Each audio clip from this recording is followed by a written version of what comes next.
Assalamu alaikum wa rahmatullah. Suhail, how are you? Logstar, I'm very good Alhamdulillah. shape. Thank you. Alhamdulillah. So we're here today because obviously a few months ago I reached out to you. You're obviously from the legal profession and being a specialist in employment law. I was getting questions in the community, probably in two areas: workplace and education. Workplace, some Muslims, teachers, other people were saying, look, in the workplace, we feel that we're having to do certain things which we feel uncomfortable with. It was mainly around the LGBT kind of, promotion and celebration at work, hmm that they felt if they didn't take part, they'd be demonized or unfairly treated.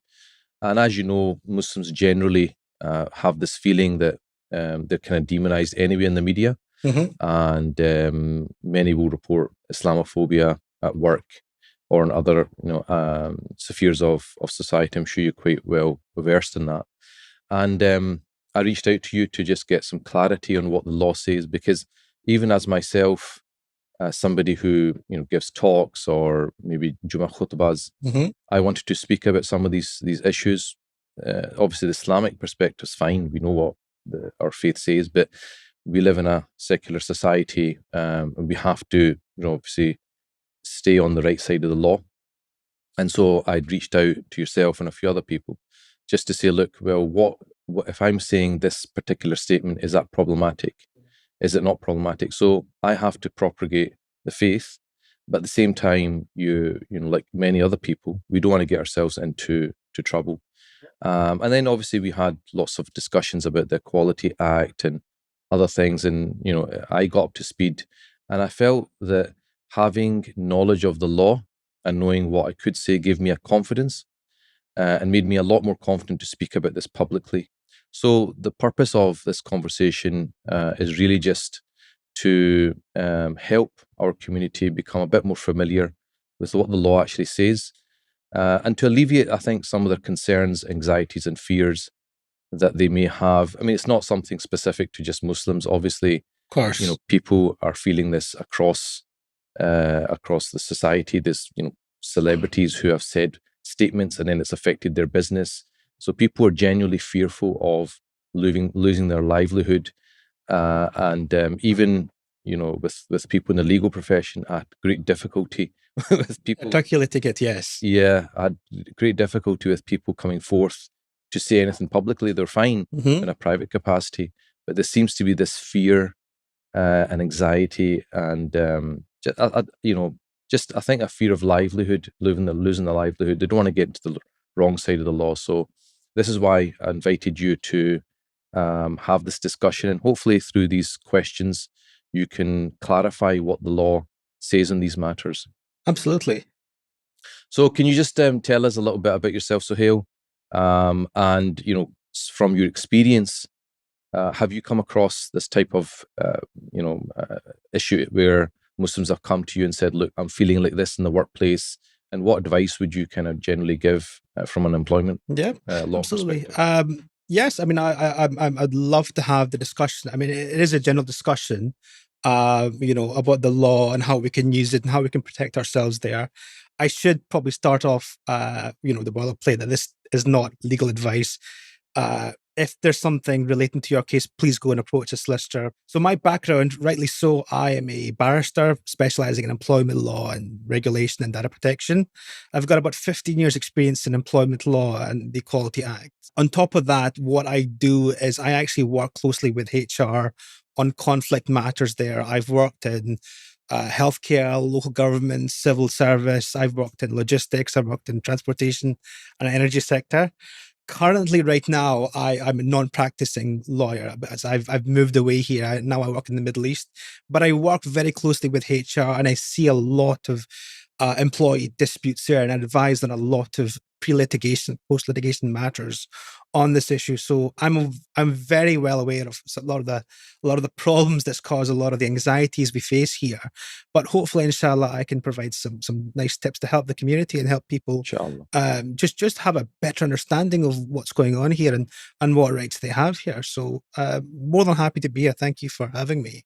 Yeah. So just generally, do you have Muslims that have come to you and said, look, I feel that in the workplace has been certain derogatory comments or throwaway comments, and it makes me feel that I need to shy away from my Muslim identity. I don't want to, really talk about my personal religious, views or anything like that, because I'm fearful of how it will be perceived.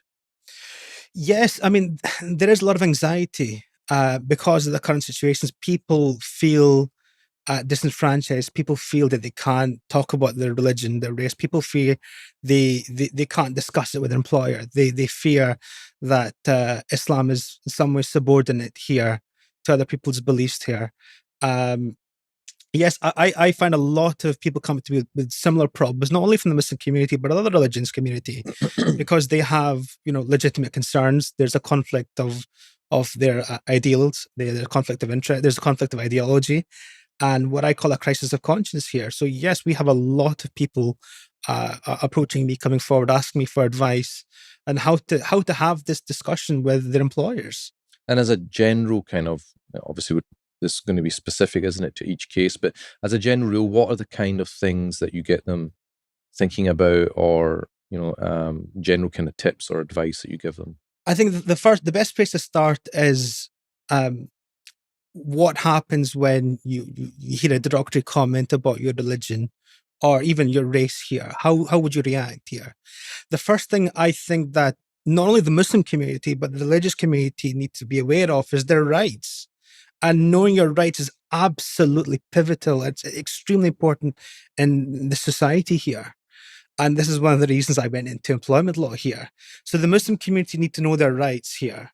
One of the aspects is, yes, we are protected from kind of religious hatred from various pieces of criminal legislation, but we have something called the Equalities Act 2010 here, which talks about a number of protections we have available here against kind of, in a case, discrimination, against harassment, and any untowards behavior here.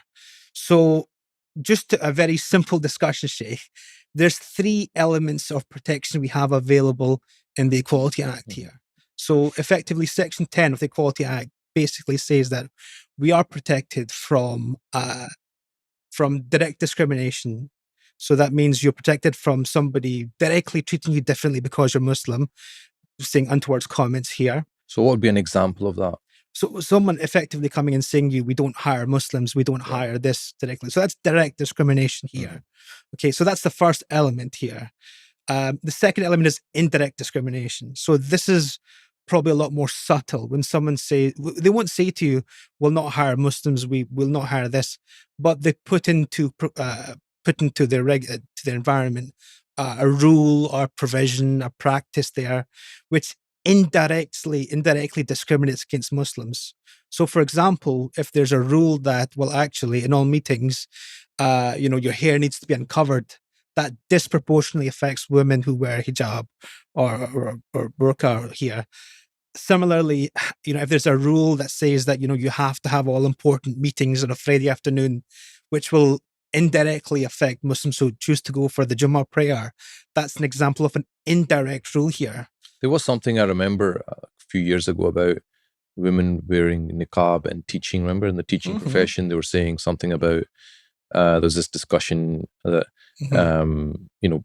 for communication, it's not enough for the eyes. They have to see the face. But then all of a sudden, COVID hit, and everyone was wearing a mask, and everyone with no problem was teaching with masks on. Yeah, I mean, one of the things you have to do is look at it with an objective view.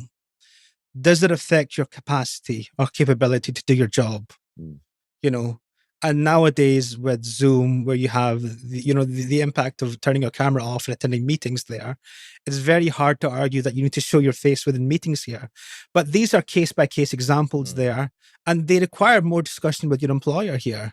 So we have, just to summarize, we have direct discrimination, which is just straightforward discrimination. That's the best way to think about it. Indirect is, a rule, a criteria here, which disproportionately and indirectly affects the Muslim community or other religious communities here.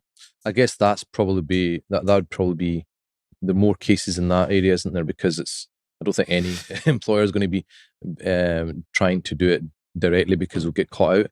but it's probably that subtle, that indirect way of discriminating, which is probably more common. Yes, and you're absolutely right. Direct discrimination, someone openly telling you that they don't hire you, is a lot more rare. Indirect, yes, but we need to keep an eye out and obviously speak to them and raise the issue up with the employer, with people, to sit there and say, well, why is this rule of practice in place here? Is there an objective reason for this? Are you even aware that this could be affecting the Muslim community? Yeah. Because a lot of time people are quite ignorant. It's just ignorance, yes. Yes, and right. they're more than happy to sit there and have the conversation regarding it. Which is why you have all this diversity training, etc., to absolutely, but theoretically to bring people up to speed. Absolutely. Well, it's a matter of, are they aware of it? And if they are aware of it, are they doing anything to try and overcome this obstacle? So I guess the first thing from a Muslim would be not to make assumptions that they're just doing this because I'm Muslim. It could be just ignorance. They just don't know any better. Absolutely. And one of the things I'm going to talk about is just having the initial discussion with the employer to find out what the reason is. Is there a legitimate reason for this rule? Is it intentional, which is harassment? Or is it simply because of a health and safety reason, a national security reason here? What's the reason and rationale behind it? Don't be quick to assume unless you start the dialogue with the employer. Yeah. And I think when we had this discussion about the Equalities Act, obviously it's because very often, the LGBT community has actually been very successful in quoting the Equalities Act a lot. And they'll be very quick to say that sexual orientation is a protected characteristic. And it was really interesting when I looked at the Equalities Act. I think it's the section after that is faith. So it's like back to back. So, my understanding from discussions with yourself and other people was the same protections that they have are the same protections we have. But for some reason, faith communities, Muslims, other people as well, they don't seem to quote the Equalities Act, or they're not as familiar with it as other communities. Why do you think that, Jing? Is just lack of knowledge, or what do you think it is? I think it's a lack of knowledge. People know they have rights. And a lot of times people will quote to me, the UN Declaration of Human Rights. They'll quote the European Convention of Human Rights. People will quote to me the Equality Act legislation, but hopefully we can talk about what it is and how we can effectively use it in work here. So Section 10 talks about religious protection. Section 12 talks about, protection against discrimination from sexual orientation and otherwise there. But there's actually a number of different protected characteristics which are protected by law.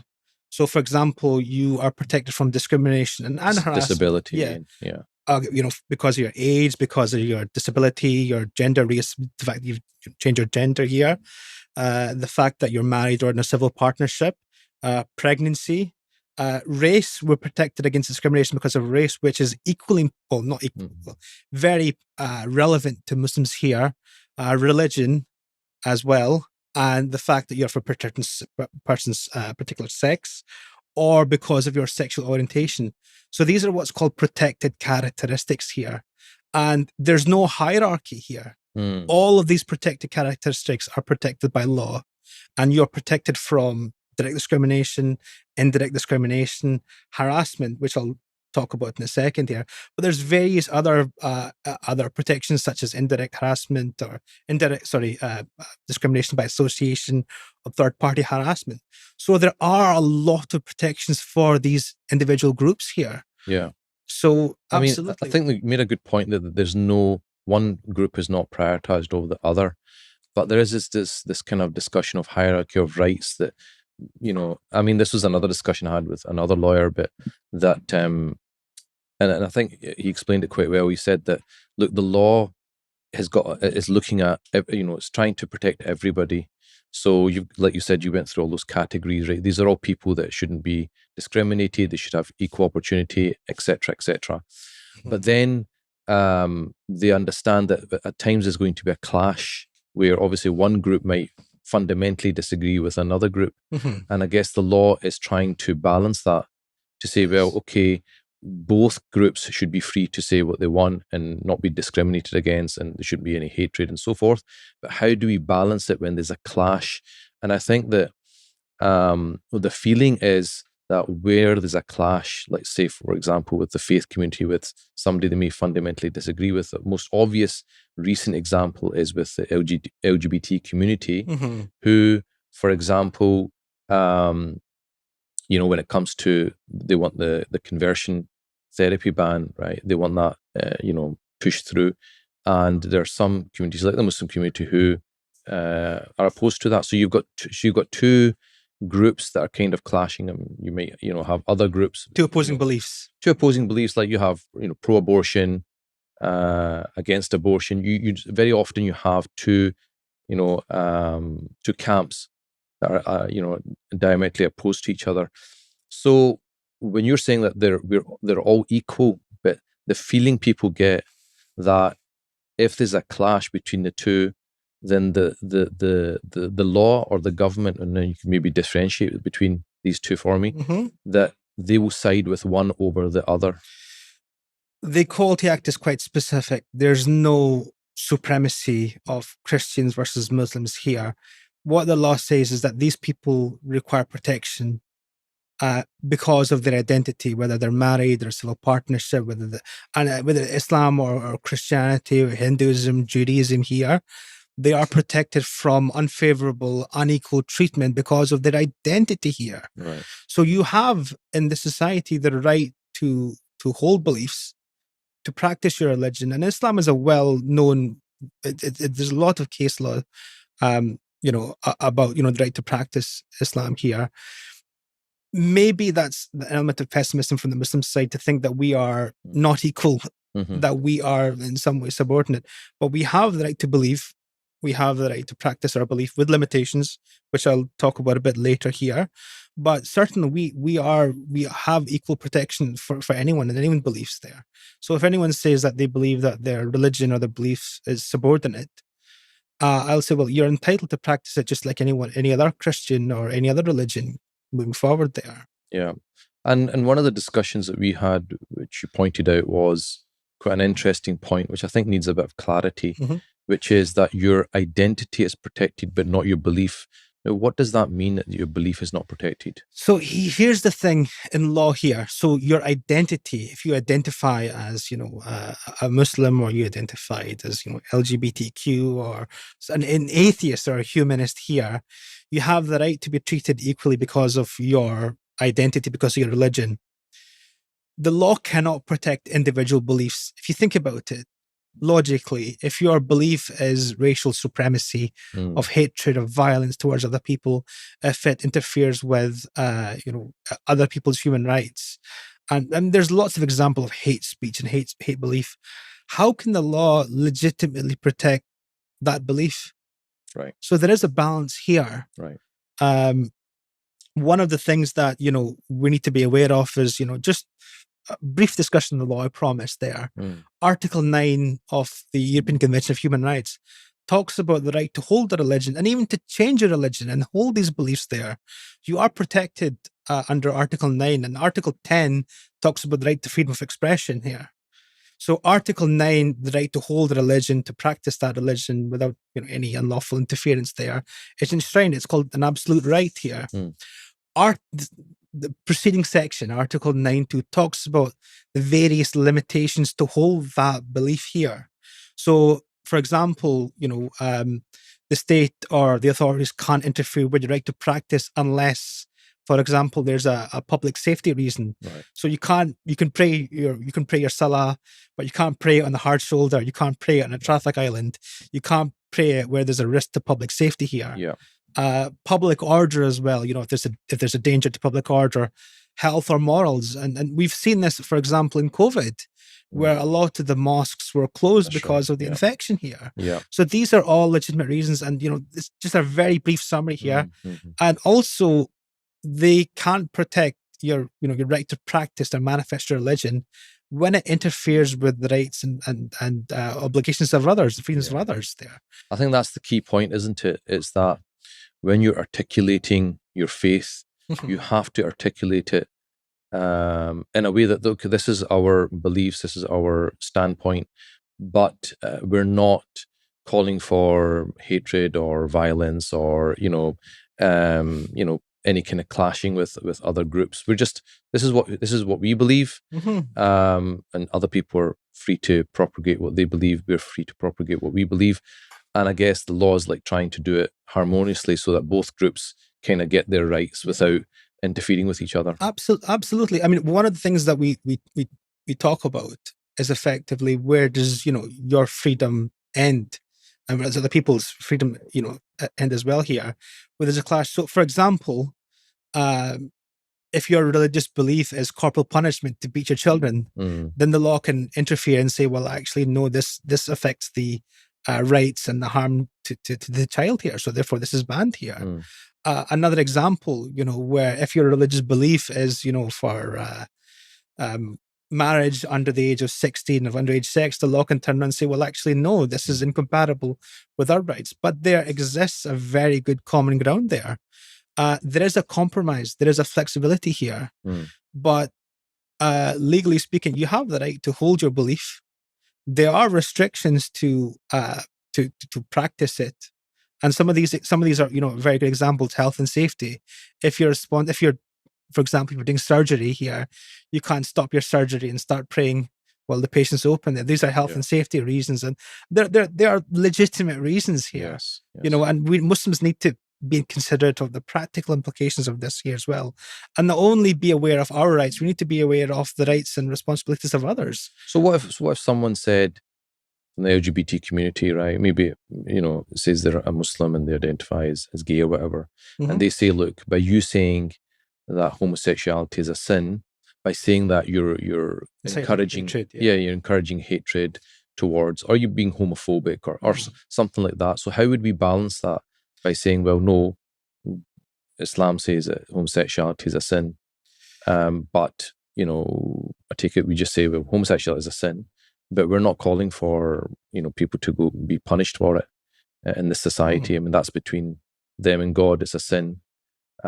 Just like there's Muslims who drink alcohol, there's Muslims who commit zina, fornication. These are all sins, isn't it? They're all major sins. I guess it's like we're saying, look, this is a sin, but if people want to do it, then obviously if they're free to do it, but we can't change religion to accommodate people's behavior. So if Muslims want to drink alcohol, that's sinful. It's between them and God, but we're not going to now change the religion to make them feel more comfortable. So there's two elements. One is the ideological perspective there, whether it's a sin or not there. And that's a question for people's scholarship here. There is a fine line between holding a belief and inciting hatred and violence towards others there. So what is that fine line then? So if effectively you can state your ideological stance there, but let them know that it's not coming from a place of hatred, that we're not inciting violence, we're not inciting hatred here. We're not calling for violence, that we're calling for, a difference of opinion, a right to effectively say, well, this is our belief, this is our challenge here. We are not going to sit there and we don't wish hate on anyone here. There's a difference between stating our stance and targeting a group. And I think the way you communicate that message is very carefully. So is it just good practice to always put that disclaimer out? I think elaboration is required there. If this is the ideological stance there, but we are not calling for hatred or intolerance towards other people here, that's the best way to think about it. The right to hold that religion there. So legally, it seems quite clear to say, well, I could say homosexuality is a sin, right? Legally, I'm absolutely fine to say something like that. I could also say, well, I only believe in two genders. Sorry, that's my position. So what about going a step further and saying that it's morally wrong and we don't feel it's beneficial for society? Again, what I would do is tailor the message very carefully. You've got the ideological stance, which you can hold. Saying something is not beneficial for society, you probably need to expand on that a bit more here. The reality is, a lot of sins in Islam are there because we believe it's ordained by God, and by definition, we believe it's beneficial for society here. What's beneficial for society? Sorry. Following the laws of God. Yes. Here. However, this. I mean, it's important to clarify the message. By saying something is a sin, we are not targeting people here. Yeah. We are simply stating our stand. And one of the things is that we oppose violence, we oppose hatred, we oppose. We know what it feels like to be discriminated against. We know what it feels like to be shouted names at, to have your identity questioned here, and we need to extend that right to others. But in the same stance, in the same way, someone wouldn't go up to you and say, "Well, I believe that drinking alcohol is halal in Islam." You can say, "Well, we believe in our beliefs. We believe in what's right and what's wrong under Islam here. However, we are not calling for intolerance. We're not calling for violence. We're not calling for hatred there. They have every right to practice their life and beliefs just like we do here." Yeah, I mean, there's two things that just I want to pick up on there.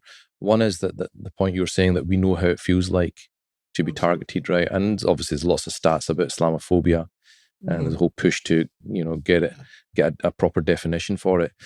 Some have kind of used this, maybe in politicians or in public life, to say, well, because we know what it feels like to be targeted, and this is another community, the LGBT community, for example, also has been targeted, and therefore we should support them. And by supporting them, we're showing that we support everyone who's demonized. And I think the issue there is that there's a conflation. One is, yes, we are absolutely agreeing that nobody should be, demonized, or there should be no violence against people, or people should be protected. So if somebody from the LGBT community was getting attacked in front of me, it's my duty to protect that person, absolutely, just like it would be if they're an atheist or anyone else. But that doesn't mean that we go out and support their cause, because if tomorrow we had a march, and in that march our banner was marriage is between a man and woman, we wouldn't expect the LGBT community to come and support us, because it fundamentally goes against their belief. And I think this is what people don't understand, that for when they say, well, we celebrate Ramadan in school, why can't you celebrate LGBT? The difference is that that's not conflicting with their fundamental belief. But for you to ask me and stand in a pride march, right, I am now promoting something which is fundamentally sinful in my religion, morally wrong, and I'm not supposed to be promoting it. So you're asking me to do something which you're not asking the other group to do. The best way to think about it is this, okay?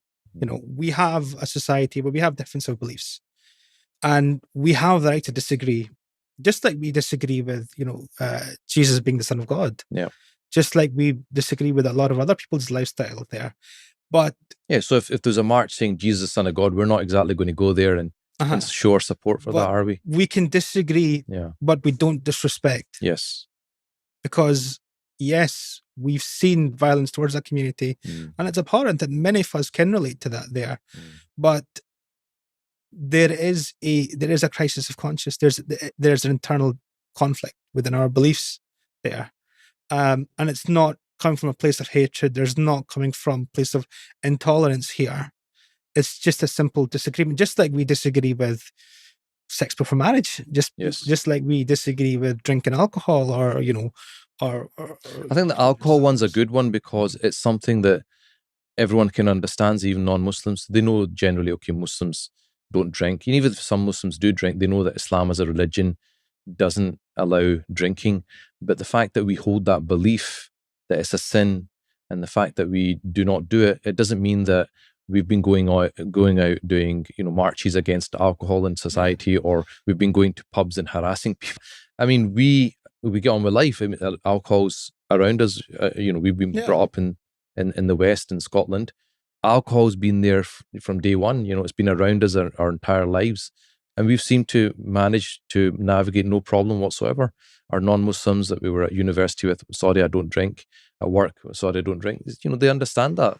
and understand why. And if they ask, well, why don't you drink? It's very easy to just kind of say, well, look at the harms to society, and they're like, okay, I understand that. And I think when it comes to any of these kind of issues, we should be able to very confidently stand and say, this is what we believe, this is our perspective, and this is our reasons why, if we're asked, and that's it.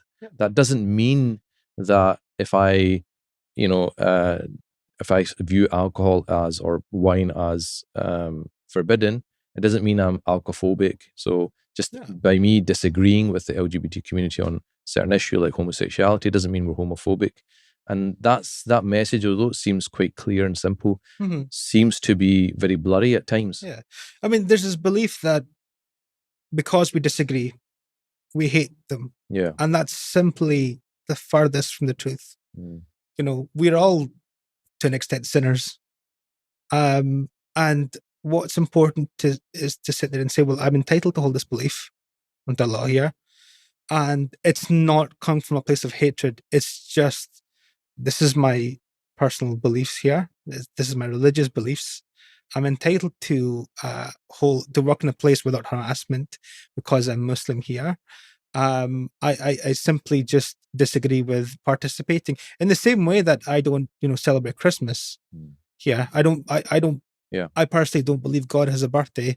So, I don't celebrate the birthday party. That's the way I see it. We just have to agree to disagree here. There is no supremacy in people's ideologies. Yeah. That's when, I mean, but this does happen, isn't it? There are clashes in society, and you actually reminded me of a landmark case.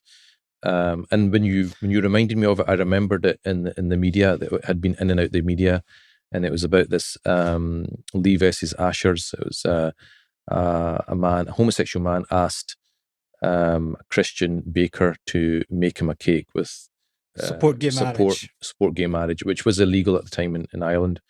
And then the Northern Ireland, sorry, yeah. And the Christian baker then refused because he said it conflicted with his belief. And this went back and forth. It took a number of years to come to a conclusion. Can you just tell us a bit about that? So basically, this was a long case. Went through various stages of appeal. Similar cases in other jurisdictions as well here. So what happened is this guy, Mr. Lee, asked Christian Bakery to create a cake with the words "support gay marriage" on it. The Ashers Bakery were a fundamental Christian bakery there, and they opposed to making the cake because they disagreed with the message effectively here. And obviously, Mr. Lee took it to court because he believed he was discriminated against, and that they should have, baked this cake effectively with the wording here. But what the court said was this, and this is what's quite interesting, the logic behind it. The court said was actually Mr. Lee was not discriminated against because he was gay. He wasn't discriminated against because of his sexual orientation here. What they said was, well, if a heterosexual person came to the bakery asking for the same message, they would have refused there. So he wasn't being treated differently because of his identity. Anyone else, a Muslim coming into the bakery asking for the cake with the same message, would have been treated in the same way.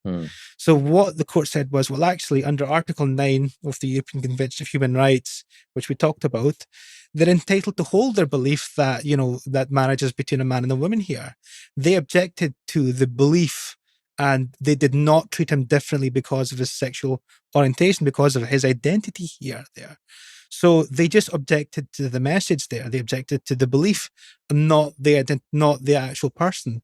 So the law protects your identity here, but not your individual belief. And like we said before, how can you protect everyone's individual beliefs? You have the right to disagree. The major thing which I want people to know is this: it's the treatment of people. The treatment of people needs to be fair. You wouldn't refuse service to somebody because they're disabled, because they're old, without disability, without, there's certain exemptions there, and there are certain justifications there, but you wouldn't treat people any differently because they're married, because they're a woman or a male, without exceptions there. So they have the right to have this identity here. Right.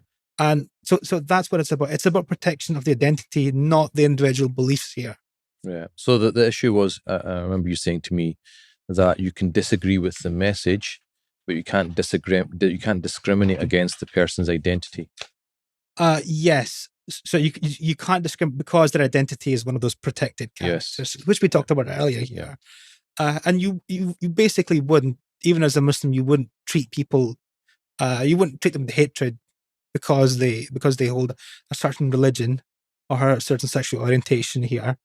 Or so this is the logic behind that case. And the case was good in the sense that it showed that you can't be forced to abdicate from your belief if you don't want to. So no one can force you to change your religion. You can say, no, this is my religious belief and I don't want to do this particular action. Yeah. I'm not, discriminating. I'm not calling for anything. I just don't want to do it myself. One of the things we talked about is this, where there is a conflict at work because of your belief.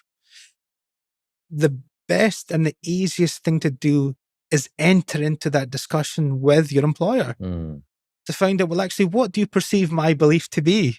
Yeah. And this is, like you said, a lot of the time, it's just, they're not aware. What you'll find is that, okay, a lot of employers, they're aware that there is a conflict. They're aware. They are waiting for people to raise up, to discuss it, to talk about it. So they can come to a resolution or solution as well. Yeah. And they are very flexible, in my opinion. They give a lot of leeway here. It's just for discussion to find out what it is.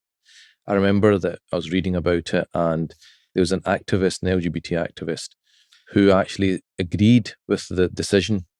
And he said the reason he agreed with the decision, he said, because if had gone the other way, if the baker had to be forced to accept to make a cake against their belief, he goes, it could go the other way. So if a Christian came to a homosexual baker and said, can you bake me a cake saying marriage is between a woman and a man, then the homosexual baker would be stuck, would be forced to go against their belief. So it was really interesting how he actually could see that, well, this is, okay, I disagree with what happened, but it's actually the right decision. Absolutely. The logic is there. You can't force someone to change their belief. What you are there to do is to treat them with the equal dignity and respect that they deserve. And this is something which is quite clear in the law and quite clear to a lot of people here. Yeah. So going back to the workplace, as you were saying about this potential clash that employers may be aware of, but they're waiting for someone to bring it up. So the general kind of culture that, as you know, Pride Month, even companies, change their logos and so forth. And so people working, in corporates, corporate companies, feel that the whole culture is like that for a whole month. And if I now come out and say that I don't agree with this, or I don't like this, or whatever, I'm going to get demonized, or maybe I won't get promoted.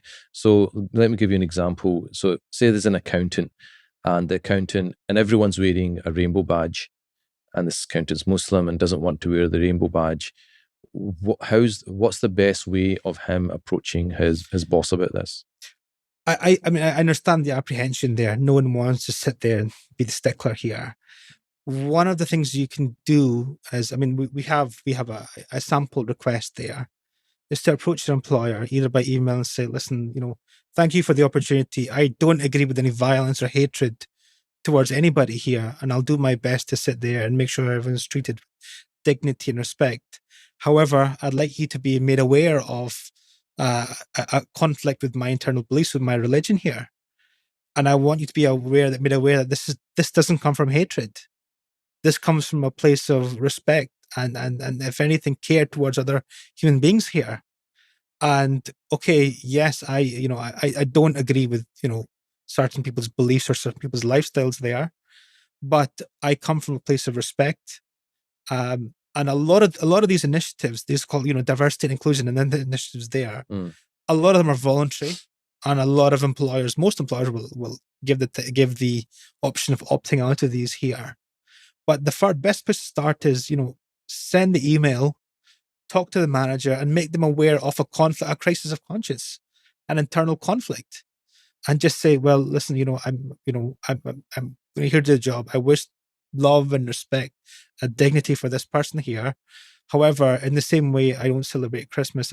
There's certain activities which you wouldn't wear a cross, for example. Absolutely. Yeah. If it's Christmas and everyone's told wear a cross to celebrate it, you wouldn't. Absolutely. You'd So say, look, I've got an issue. the first thing I do is, just have the conversation with them, make them aware of the internal belief, and ask for a bit of flexibility and discussion there.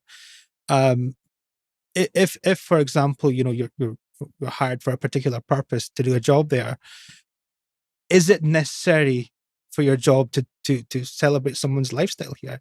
If you're an accountant or a lawyer or a doctor here, does it interfere with your obligations? Yeah, and I think sometimes maybe Muslims might feel there's a clash, but maybe not necessarily there is. Like, for example, if you work in the police and you're told to, there's a march going on, you need to go and police it, and it just turns out to be a pride march.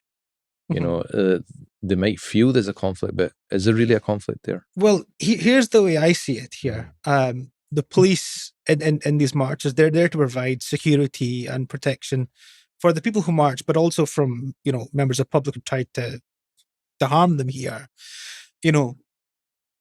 Their job is to protect and serve and provide security here. That's what they're there to do here. In the same way, you have a lot of people protecting an orange march or a protest there. You don't necessarily agree with the message here of the people who are marching with you here.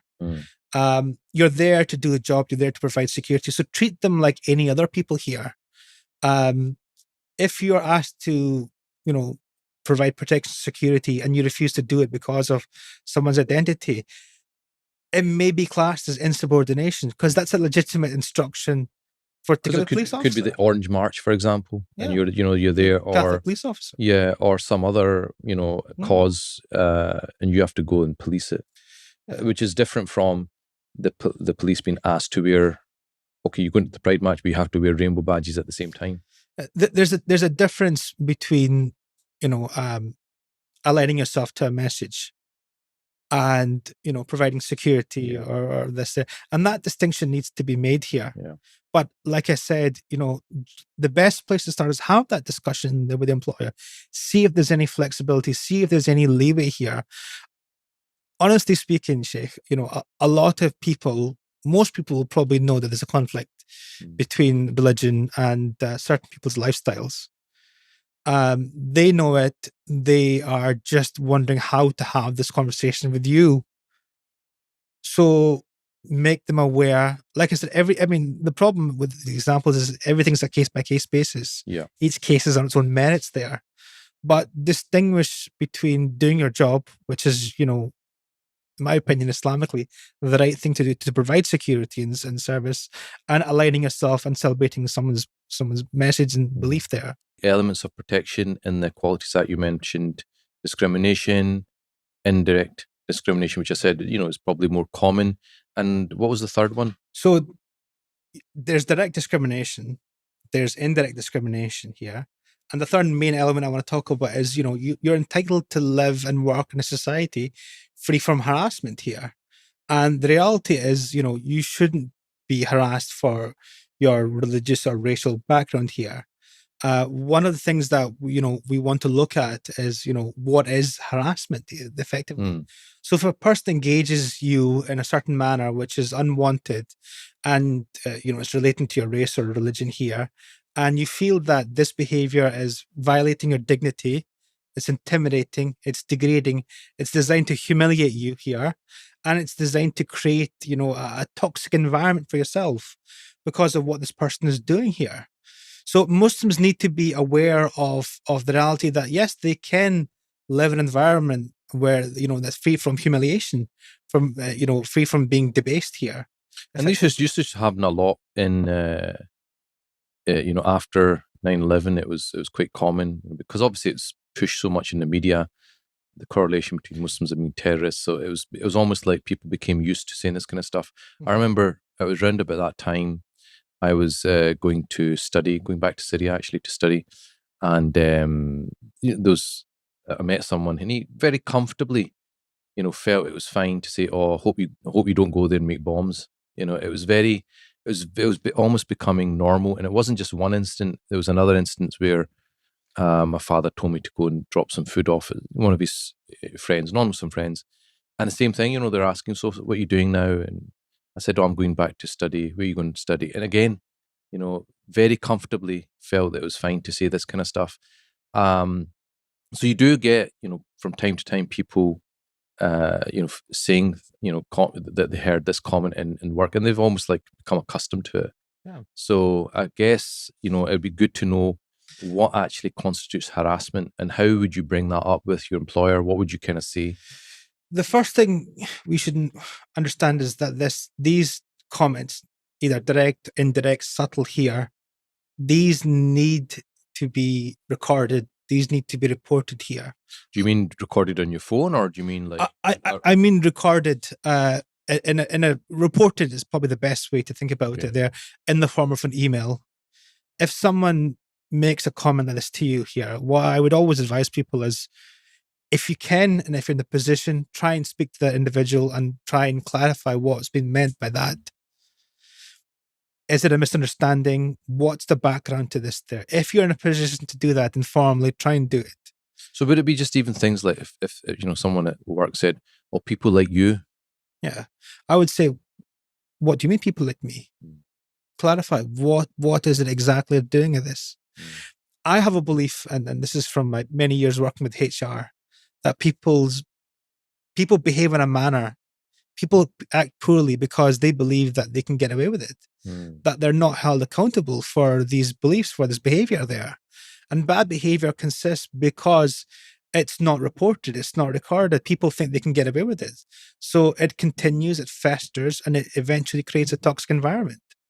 The first thing I would always advise people, if they're being harassed because of their religion, because of their race, because of their sex here, because of their disability, is first, don't forget about it. Don't feel that, I have to live with this.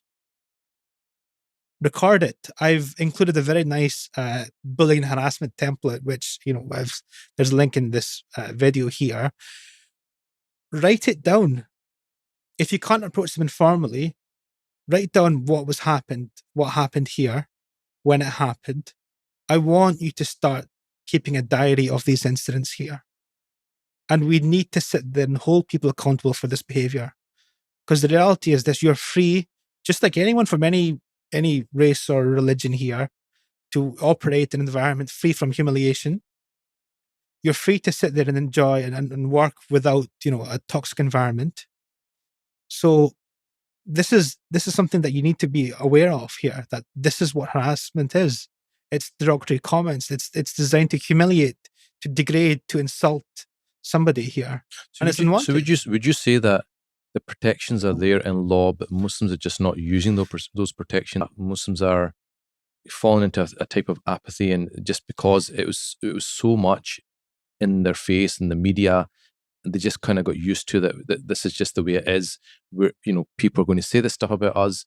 The media says it, politicians say it. No one holds anyone accountable, and so they almost feel like second-class citizens or inferior because they feel the law protects these other categories or communities more than it protects them. Is that true, or is it just the fact that, well, we need to up our game and we need to actually understand what the law is and hold our employers accountable, hold people who say these things more accountable? Well, absolutely. My belief is that, yes, we have to start holding people accountable. Start recording it. Use the template there. What I would suggest is, if this is being said here, record it in an email, send it over to HR, send it over to the CEO, the manager. Let them know this is an issue here. Start holding people accountable for their bad behavior, for their bad actions, for the subtle digs here. And we need to start using the words that these people are violating my dignity. They're creating a toxic environment. They're humiliating me here. When somebody called me a terrorist, what does that mean? How was that intended to make me feel? The reality is that, okay, I am protected. My identity is being protected under the law for being a Muslim here. My individual beliefs aren't being threatened here, but I'm entitled to work in an environment which is safe for me and not humiliating here. We talked about, the Muslim environment there. I do believe there's a certain degree of nihilism. There's a fatigue. People are just used to it. They feel humiliated. They feel they're second-class citizens. Yes, But the only solution to that is start recording and giving that record to your employer and holding people accountable. Raise a grievance. Maybe this is bullying and harassment. Start using the words that when so-and-so called me a terrorist or an asylum seeker, or, hate to use kind of racial slurs, that this had the intention of destroying my dignity here. How am I supposed to sit there and trust this person again? Hold these people accountable. And there are other solutions you can take if it's that bad. You can and you should go to the police if it gets serious there. But start with the record I've provided here. Give it to your HR manager, HR advisor. Give it to the CEO. Give it to somebody senior. Also, if you've got a trade union official, give it to them. Let them know what is happening. Start talking about it. Start holding people accountable for their actions here. And this is something that, you are not a second-class citizen. We are not weak. We are educated. We are professionals now. We pay our taxes. We contribute to society. If something is offensive, degrading or humiliating here, because of any of those protected characteristics, speak up, record it, and fill in the diary. Make sure it's the time and date, the place, your witnesses here, and submit it to the employer. Keep a record of this behavior. So see, if we are all protected equally, right? Why do you think, this is your thoughts on the fact that the media seems to feel they can get away with saying things like Muslims are terrorists, or Muslims are like this or that, or Islam is a religion of violence, or Muslims are homophobic? With the media, they shouldn't be sitting there and targeting Muslims. That can be seen as inciting hatred towards a community here. It shouldn't be. They shouldn't be, and they should be held accountable. First of all, there's statements which are completely factually incorrect. And if they are sitting there spreading hatred and intolerance towards Muslims, they need to be held accountable here. The reality is, you can disagree with Islam all you like. And, in my opinion, Islam is capable of critical evaluation here. But if they're sitting there targeting communities there, they should be held accountable. I can't speak for why the media does what they do here. But, one of the things is, Muslim community, we need to hold people accountable for their destructive and toxic behaviors. So let's move on to, unless you want to talk about anything else in the workplace, but I wanted to move on to another area which Muslims feel is an issue. And it's not really specific to the Muslim community. I've had lots of discussions with people in the non-Muslim community, which is in schools and universities. Is there anything else you want to talk about the workplace, or can we move on to this? I think the main thing I wanted to talk about is effectively, know your rights. You're protected from direct discrimination, indirect, and harassment. And harassment is very loose. Anything that has the effect of humiliating you, or just violating your dignity. We need to start using these words. We need to start recording it. Use the template use my template if you want. We need to start highlighting it. We need to start holding people accountable. If there is a conflict between your beliefs and, any part of your job, not only other people's beliefs, raise it up to your employer. Start the dialogue, start the conversations. I mean, there is an apprehension, but a lot of people I speak to, they're more than willing to accommodate it. I mean, I'm old enough to remember when we weren't allowed to pray in school or in the office. We were categorically banned. Now we have prayer rooms, and that's the evolution of our discussions. Yeah. So because people spoke up, people pushed for it. That's why it happened. Absolutely. So have the conversation, know where it's coming from. It's not coming from a place of hatred. And here's the thing there. Even if we disagree with a certain task here, we're entitled to live in an environment where we feel safe. We feel respected. I can be an engineer or a doctor or a lawyer here. Perfectly fine. If I have a difference of agreement with someone, that's fine. And we need to sit there and A, hold the dialogue, and B, respect our differences. I think you made a good point there, that, things have evolved. And sometimes there's this kind of feeling, well, we can't do anything. That's just the way the law is. But like you said, when there's pushback, the law can change. Policies change all the time. They're always being... But the thing is, if we're not going to be speaking, if we're not raising these issues, then they're not going to be discussed, and therefore not really going to change anything. I don't know about the law being changed here, but I do know that people by their nature welcome a dialogue, welcome a discussion here. And, people are looking to get by on their differences and foster diversity, which is also an important perspective here. But we have to sit there and start discussing our differences and the fact that we can all live together with certain differences. Yeah. There's lots of sins in Islam, and we've coexisted peacefully. And we believe ultimately Islam is a benefit to society here. So just start the dialogue. Yeah. So moving on to schools now, this is another area which is of concern to Muslims, and not just Muslims, it's concern to non-Muslims as well.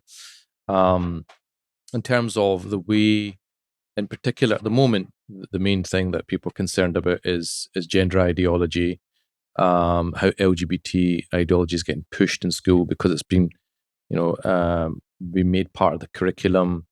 And it's this idea that we need to normalize it and celebrate it.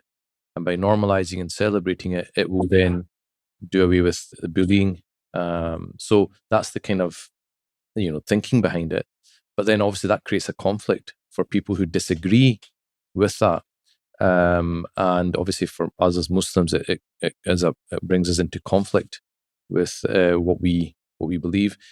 I mean, there's always been conflicts when we were kids going to school. There's always been things that we were taught which were in conflict with our religion. I think the difference now is that the way it's pushed so aggressively, and also the age, because as teenagers, if you're taught this stuff, you're kind of older. But when you're 6, 7 years old, when you're a child, you're vulnerable. And you need a degree of protection. There's certain things where it's age appropriate, to teach kids, and certain things which are inappropriate. So I think there's a lot of fear and anxiety amongst parents. So what advice would you give in terms of parents making their opinions known to the school, which brings them into conflict, with something that's maybe the school's actively promoting?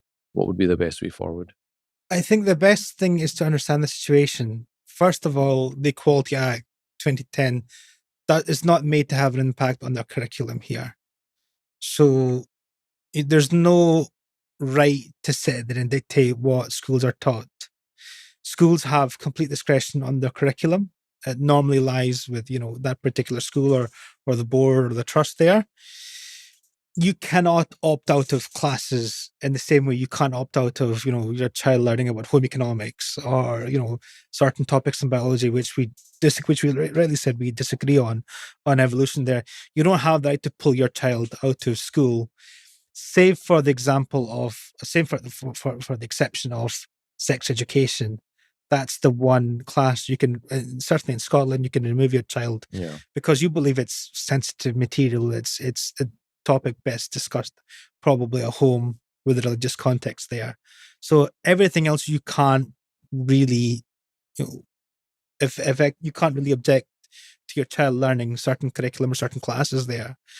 But understand one thing: schools have a duty to teach the facts, to teach about what law is here. In reality and in society, 2 men, 2 women can get married. People have the right to, it's just a legal fact. That's the legal fact. People have the right to change genders if they like. People have the right to have certain beliefs, to learn about religions and foster this. So schools have a duty to teach this, to teach the facts, and children should learn about society and the facts there.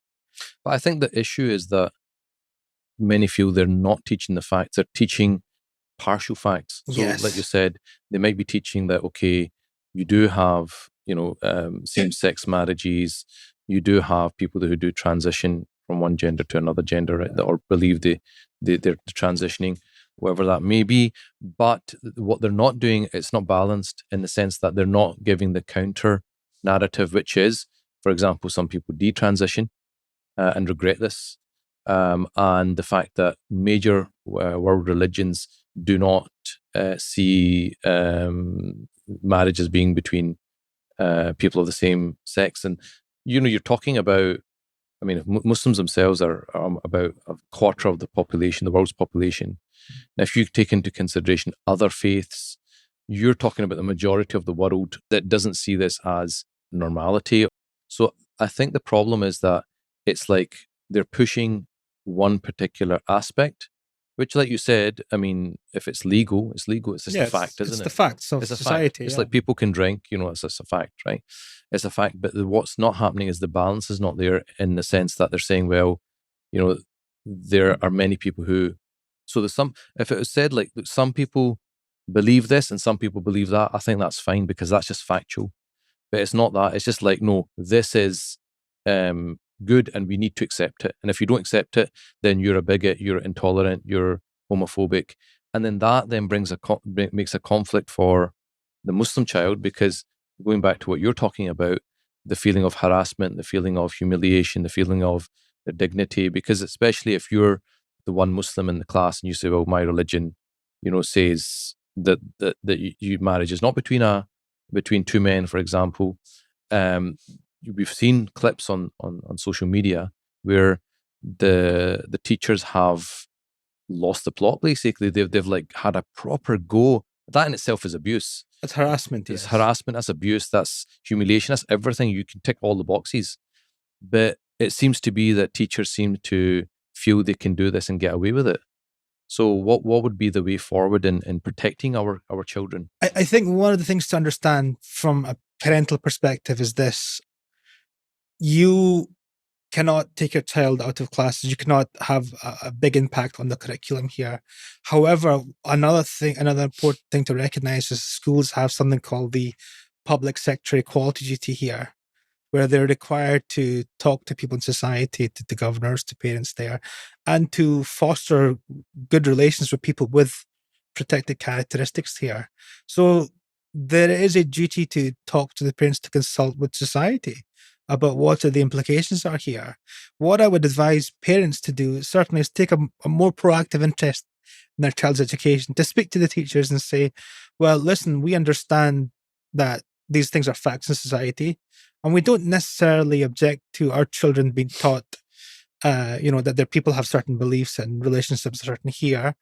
However, the schools need to recognize that by providing a certain approach, they may cause confusion, they may cause distress within a child. Certainly because, if they're taught something at school, at home there's a religion, there's a religious and cultural aspect to this there, which they're not being taught.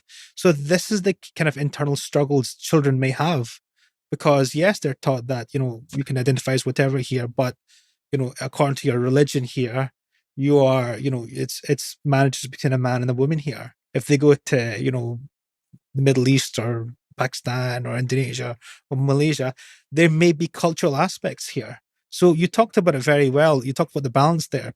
Schools need to provide a balanced approach to sit there and go, well, actually, instead of giving this one approach towards relationships there, let's cover topics which, a child may be feel conflict on here. So again, it's the same thing, that the balanced, proportionate approach. Muslims have to approach the schools and say, look, we don't think this is balanced, and you need to give a balanced perspective. Again, it comes back to then again raising of the issue. I think the other thing is that we tend to forget the emphasis on children's rights, because if you're just think the example of the trans issue, if schools have got to the point where they're saying, look, what the child believes is paramount, and if the child believes that, to the point that we don't even need to tell parents, so the child seems to be very powerful.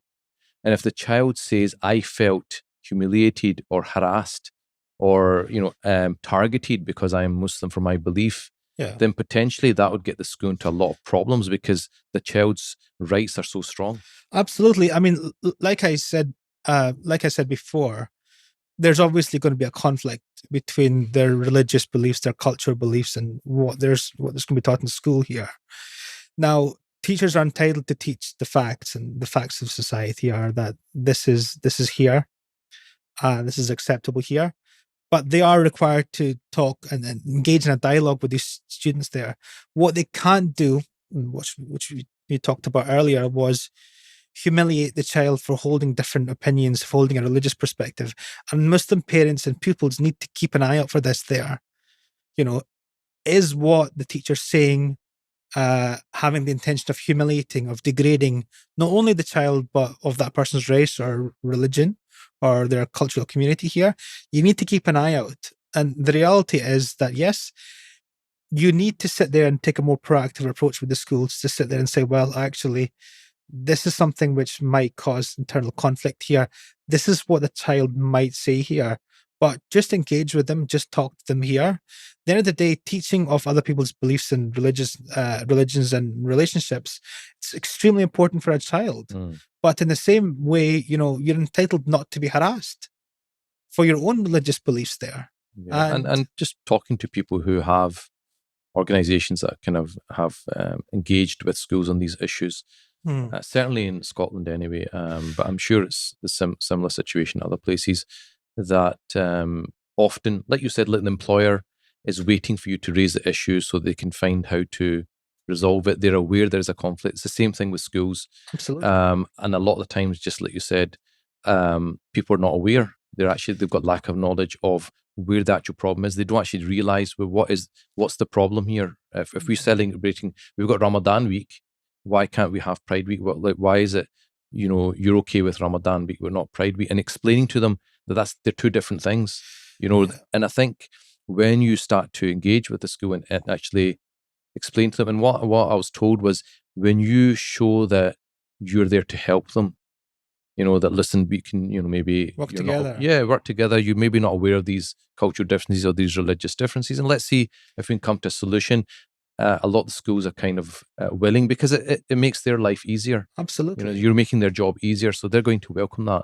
Whereas if it's like a bit of a conflict, then it's more work for them. It's a problem for them. They don't want problems. They want an easy life. And one of the things I was told was, a lot of this stuff has been gone through schools because it's not been challenged. And because it's not been challenged, the teachers are just getting away with it. But as soon as they get challenged, they don't want a problem either. They have to find a resolution. So it has to come from the parents. And the parents, as you know, have lots of legal rights on their children's education anyway. Yeah. I mean, they have the right to sit there and talk to the school. And I think this is something that, we need to, I mean, we don't object to different religions being taught, or people's lifestyles being taught there. We should we're taught to respect other people's belief. Another thing that, probably worthwhile mentioning, try and look at the material and talk to your child about this. Another thing I've been told is that if it's done collectively, a group of parents, it has more influence on the school as well, rather than just one random. Absolutely. And you're right, a lot of teachers, a lot of head teachers, a lot of people are more than happy to engage with them on this matter here. You're not going to sit there and take your kid out of every class. We are, growing up, we're taught material that conflicts with our religion, but as long as we're made aware that there is a conflict and it doesn't humiliate your right to identify as a Muslim, and that's fine. We have to agree, we have to engage in this discussion. Another question specifically about schools is to do with the Muslim teachers, and this is another area we've just had this discussion before, that certain teachers who are Muslim feel very conflicted about being asked to promote LGBT in schools or incorporate it into the teaching, because it brings them into conflict with their faith. And there are some people who have actually left the profession, which is not a good thing, because we don't want Muslim teachers leaving the profession, because then who's going to replace them? Some people have gone abroad. And just very recently, I was asked this, I was down in Birmingham, and I was asked this question by a teacher saying, look, if I've got a chance to go for a leadership position, but then I'm going to have to do all this stuff. So what do I do? I'm conflicted. So what advice would you give for teachers? And I remember when we discussed this, you sent me a document, which was the kind of commentary on the Equalities Act specifically for education. And it was quite clear in that black and white, but a lot of people just don't seem to be aware of that at all. we looked at this further, and what we found was the Department for Education, which governs schools in England, Scotland, Wales, has provided an official document called the Equality Act 2010 Advice for Schools. And this actually covers, teaching roles and what can be taught, but it also covers it in a very sensitive manner here. And the link is hopefully in the description. So I encourage anyone to look at this when they have the chance there. Yeah, we'll anything that we've discussed, which there's, people need further information, we'll put in the link, inshallah, absolutely, in the description. So what this document says, and what the Department for Education have advised, is that any teaching on marriage, on any kind of sexual orientation marriage claim, needs to be done in a very sensible, reasonable, respectful, and balanced way forward there. And it also says, in section 3.27 here, that no school or individual teacher is under a duty to support, promote, or endorse marriage of same-sex couples here. Teaching should be based on the facts here, and it should enable pupils to develop an understanding of different relationships here. So you have the school teaching facts there, but what the Department of Education says in their guidance, which is live, is that, teachers aren't under a duty to promote or celebrate or endorse something which they fundamentally disagree on. The schools are there to teach the facts there, and they shouldn't be pushed or effectively forced to, endorse, marriages which they feel it goes against their personal beliefs there. Section 3.32 talks about, where individuals are concerned there, having an alternative opinion or having a personal opinion does not amount to discrimination there. It's not really unlawful for a teacher in any schools to express their personal views on sexual orientation or marriage, provided it's done in a sensitive and appropriate manner. So, for example, when discussing it in religious education, or I think it's called personal PSHE context here, personal and social and health, kind of classes here. But what teachers need to do is understand that this topic needs to be taught in a very balanced way, in a respectful way, not only towards the religious background, but other people's, sexual orientation, their gender reassignment belief there. It shouldn't be done in a way that causes discrimination or harassment or hatred towards anyone. That's simply not acceptable here. As a teacher, you are in a very influential position. You're there to talk about facts. You don't have much of a right as to what is to be taught or not there. But I think what I would encourage Muslim teachers or anyone who holds a conflicted opinion is to encourage a dialogue, to sit there and say, well, actually, some people hold, a different belief. This is what I hold here. However, this is the types of problems you'll have in society, and foster that dialogue here. The guidance, if you look at it, it talks quite clearly. You can explain, your personal view and stance. And that makes sense because we've seen other people obviously celebrate their own personal choices and lifestyles there, and you can talk about it. Schools are there to encourage, yes, to learn about the facts, but to encourage dialogue going forward here. So, there's no duty to sit there and change your beliefs effectively here. You can give your personal views and your personal opinion on it there, but make sure it's done in a very sensitive and reasonable and rational approach there. And again, like I said before, I think this merits or warrants a discussion with the head teacher as to how is this being taught. Not only that, in the wider context of, the public sector equality duty here, what is the best way to teach this in the most balanced, proportionate way here? Because we want to encourage dialogue. We want to foster good relationship with other people. And at the same time, we need to talk about the facts in society. And, my personal belief is that people should learn about other people's, ways of belief, or their sexual orientation or their gender reassignment. Absolutely. We need to learn about this, but there's no duty to sit there and endorse something which you feel conflicts with your personal or religious views. I think the crux of it, like you said, is the facts. So, for example, if you were teaching religious studies, you're a Mhm. Muslim, but you would teach the facts about Christianity. Okay, Christians believe this, Yeah. Jews believe this, Sikhs believe that, Muslims believe this, atheists believe this.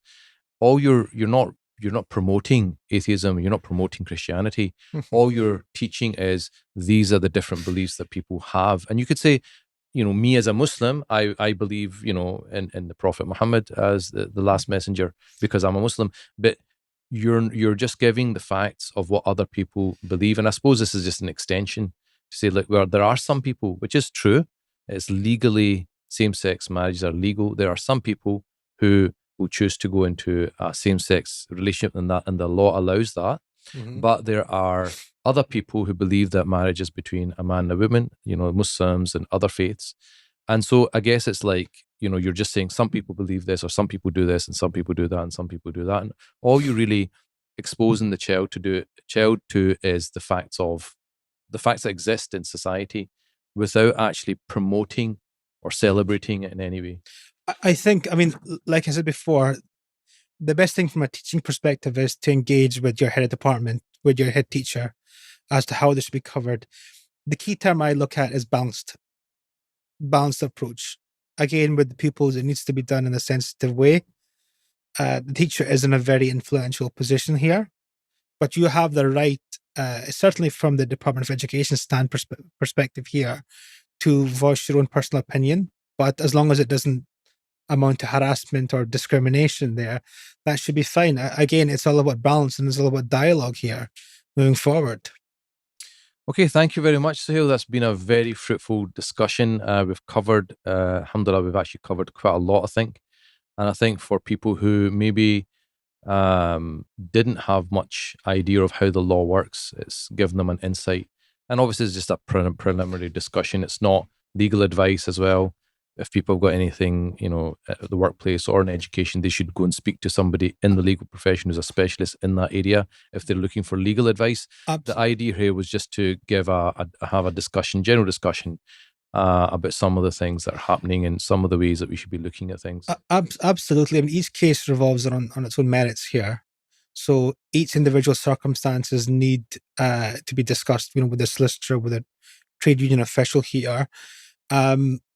What I'm trying to say is just be made aware of your rights, and also how to start the dialogue with with your employer, with other people here.